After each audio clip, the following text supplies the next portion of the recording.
Hi guys, good afternoon. Bali, today's video is magkakabit tayo ng faucet po ngayon ng aking CR. Kasi nga po yung faucet ng aking CR is medyo talagang ano na po siya, malakas na tulog. Tingnan nyo siya guys.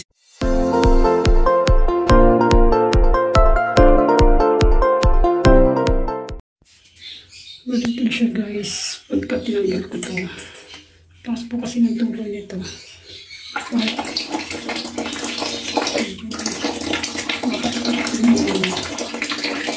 Ngayon ako na i-try ko siya.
Nga po, magpapalta ko siya guys, kasi nga po kahit open siya, hindi wala pong tubig, tapos ano siya, natulog na po talaga yung tubig niya, ipapalitin na siya.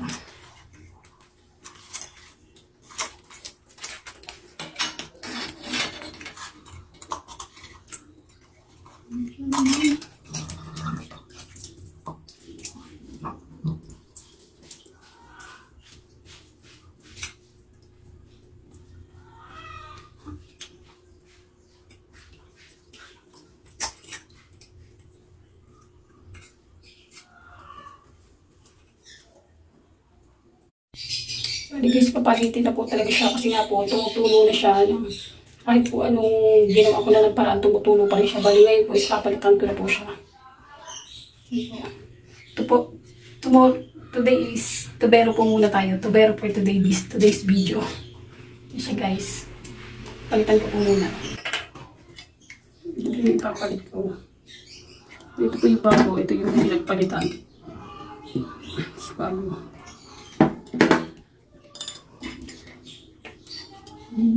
Lagyan ko po ng tiplong para pang close dun po sa hindi madali lang naman po talaga ito. Pag po dapat nasa bahay, lalo't nasa bahay lang, dapat nakakaalam din po kayo ng mga ganitong simpleng pagpa-plumbing. Kasi nga po, nasa bahay lang, pagka mga simpleng gawain naman at kaya rin naman, pwede i-DIY na lang po. So guys, lalo po ako katulad ko po, malayong aking asawa, ako na lang po yung DIY ng mga gawain po dito sa bahay. Kaya ako naman po.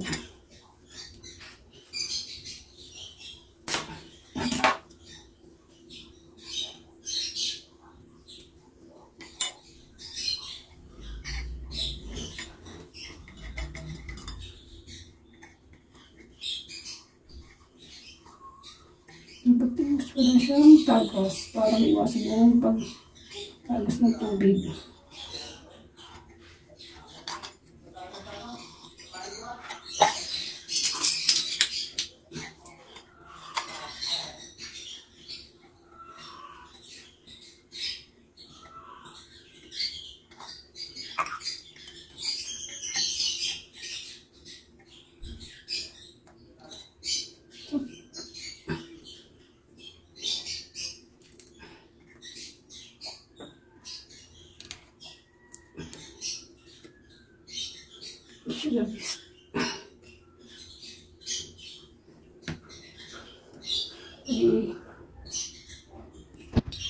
Pwede na ikabit ko na po siya. Ngayon i-statusingin ko po muna siya bago ito ilagay po ito sa sa kanyang shower.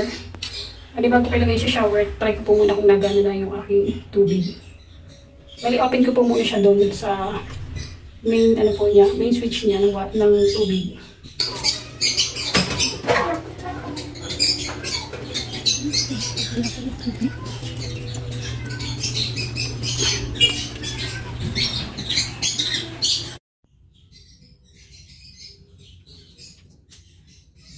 Bali guys, check natin kung okay na po yung aking ikinabit na faucet dito sa aking CR kasi nga po yung tumatagas siya. Bali, pinalitan ko na siya. Madali lang naman kaya naisipan ko na po yung magpalit. Yan guys, titingnan natin kung okay na siya. Uy, okay na. Check ko din po kung tumatagas yung pagkalagay ng aking tiplong. Wala naman, okay naman po. Wala na siyang tagas. Bali, okay na. Okay na ulit. Lakas na ulit yung tubig. Pwede nang maligo. Balik guys, okay na po siya. Pwede na po yung ulit yung tubig dito sa kusina. Thank you. Thank you for watching. Thank you. Thank you guys. Okay na yung tubig. Thank you.